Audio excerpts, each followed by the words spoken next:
E aí, pessoas, o que é que vocês acham? A primeira impressão é a que fica? Essa pergunta está diretamente relacionada a um processo mental muito interessante, conhecido como efeito halo. O efeito halo tem uma relevância absurda no design e nos negócios, mas eu escolhi trazer esse tema aqui para te mostrar que, se você entendê-lo um pouquinho melhor, pode aproveitar melhor os riscos e as oportunidades em várias áreas da sua vida. Em linhas gerais, descomplicando esse conceito, o efeito halo tem a ver com quanto a gente é capaz de aumentar as características positivas de uma coisa quando a primeira impressão foi positiva, e como a gente faz o contrário, aumenta as características negativas de alguma coisa quando a primeira impressão foi negativa. E o mais interessante é que a primeira impressão é sempre inconsciente e muito rápida. Mas todas as que vêm depois, o julgamento e toda a nossa tomada de decisão é baseado em raciocínios e argumentos que a gente vai construindo. É mais ou menos o que acontece quando você se apaixona por alguém e faz aquela lista de predicados e adjetivos maravilhosos, e aí passa um tempinho e você vê que devia ter esperado um pouquinho mais. Veja se você consegue se identificar com alguma dessas situações que eu vou interpretar aqui. Nossa, quando eu te conheci, eu te achava tão metida. Ai, amiga, tô apaixonada. Eu sei que eu nem vi pessoalmente ainda, mas é que a forma como ele escreve, nossa, que resposta incrível, logo na primeira questão. A segunda também, impressionante. Essa aqui não tá muito boa, mas nem vou descontar, porque todo o resto foi tão bom. Nossa, que lugar escuro. Achei meio triste. Nossa, que lugar claro. Prefiro uma coisa mais intimista, meia luz. Nossa, que cadeira pesada, deve ser boa, hein? Isso é leve. Isso aqui não aguenta, não. Gente do céu, que site bagunçado. Isso aqui não é confiável, não. Nossa, que site chique. Essa empresa deve ser boa, hein?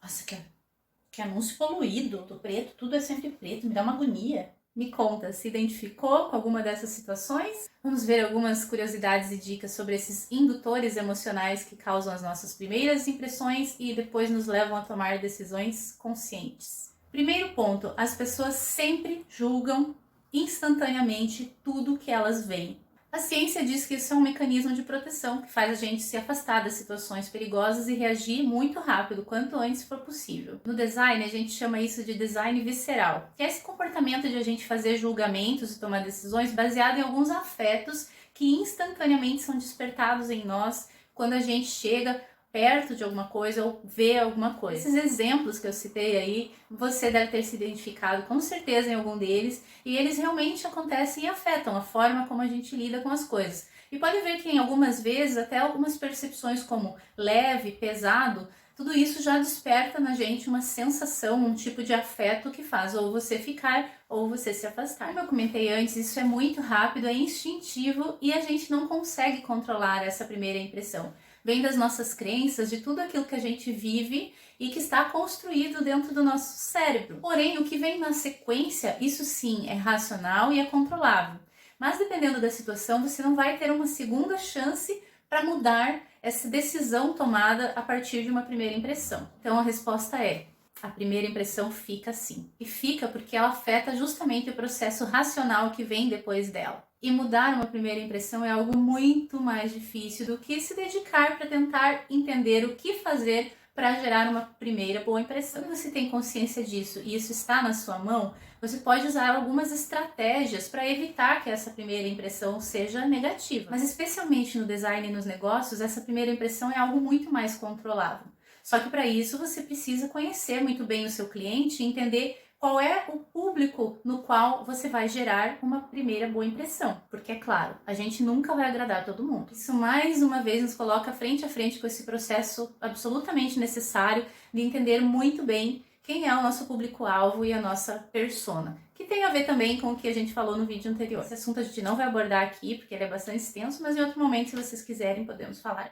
Mas, Patrícia, como saber como é que está sendo a primeira impressão? Se você vai lançar um produto novo, antes de colocar esse produto no mercado, faça um teste, experimente convidar algumas pessoas para que elas te digam algumas percepções sobre aquele produto. Isso vale também para as peças publicitárias, os anúncios que a gente desenvolve para buscar resultados maiores, que eles precisam funcionar bem. E, na verdade, a gente busca identificar sentimentos ou afetos que ele está despertando nas pessoas.